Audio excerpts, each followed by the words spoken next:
My name is Pono Shim, and we're in Honolulu, Hawaii. We're actually in the basement of, or the chambers of our state capitol. Yeah. And right now, this is the Senate chamber we're in. I'm the President and Chief Executive Officer for Enterprise Honolulu. Enterprise Honolulu is the Oahu Economic Development Board, which is a private nonprofit organization whose mission is to develop economic strategies as well as to stimulate business growth in Hawaii. You know, sustainability is a buzzword all over the world right now, especially in the United States. You know, everybody's looking for sustainability models. And in Hawaii, we had a land management system called the Ahupua'a. It was divided geographically, a portion of land. And everything within that portion of land, called the Ahupua'a, was the responsibility of the people who lived within that piece of land. Now, people who are studying and working in successful models that can be replicated have studied the Ahupua'a, and it is, for those people who know about it, considered to be the finest land management model in the history of the world. It is a phenomenal model. So they take this model and they said, this is the greatest sustainability model if we want one. Everybody fed, everybody was cared for, everyone had a home, we managed our waste. I mean, there was so much sustainability that they said. And as I started working in economic development, I started to share with people, being a native Hawaiian, from a cultural perspective, that the Ahupua'a was not a sustainability model, it was a prosperity model. And it never was and never will be a sustainability model. And the reason why is, see, this couch, this sofa, is sustaining my phone right now. That is not that is not the Ahupua'a. The person who is eating out of a rubbish can to find his food is sustaining himself. A person who is living on the beach because he doesn't have a home is sustaining himself. So if we're trying to build sustainability models, we already have them. People are sustaining themselves right now. So trying to build a sustainability model when everybody's sustaining themselves just doesn't fit. But if you really want to move things forward, then I would suggest trying to replicate the Ahupua'a and replicate the prosperity model.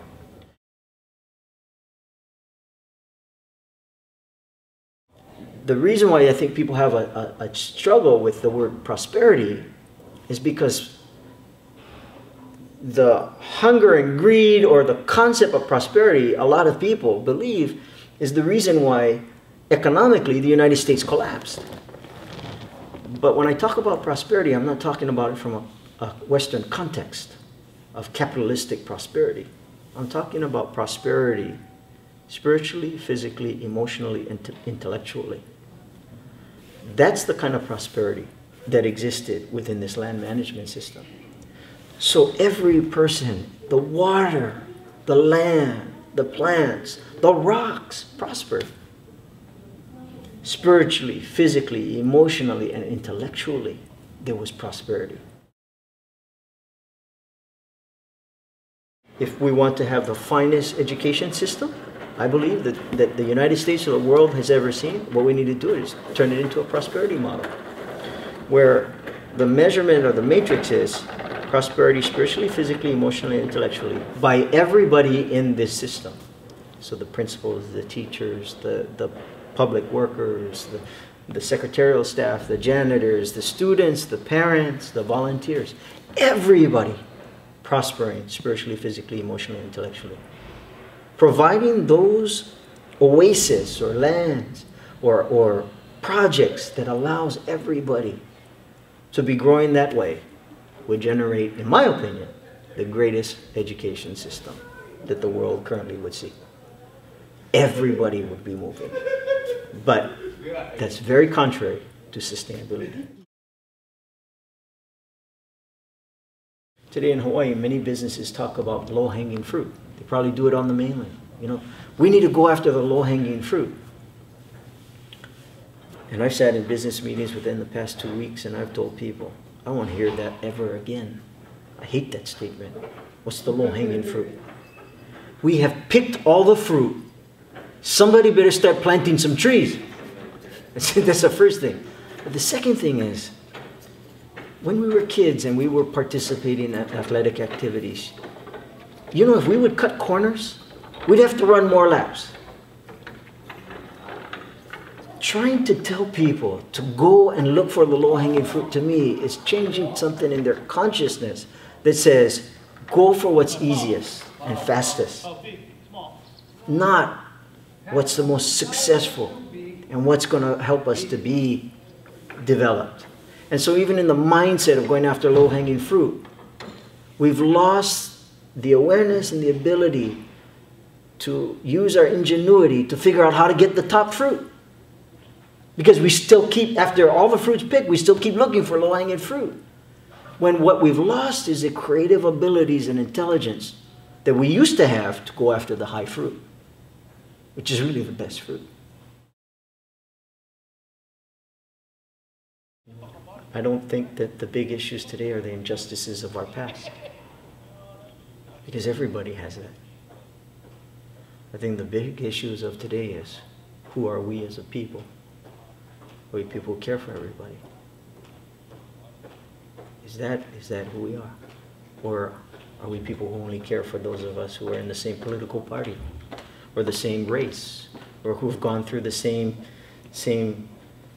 struggles and tragedies, or same education system, gone to the same school? We just care for those people, or same people in our community, same color skin. That's who we are.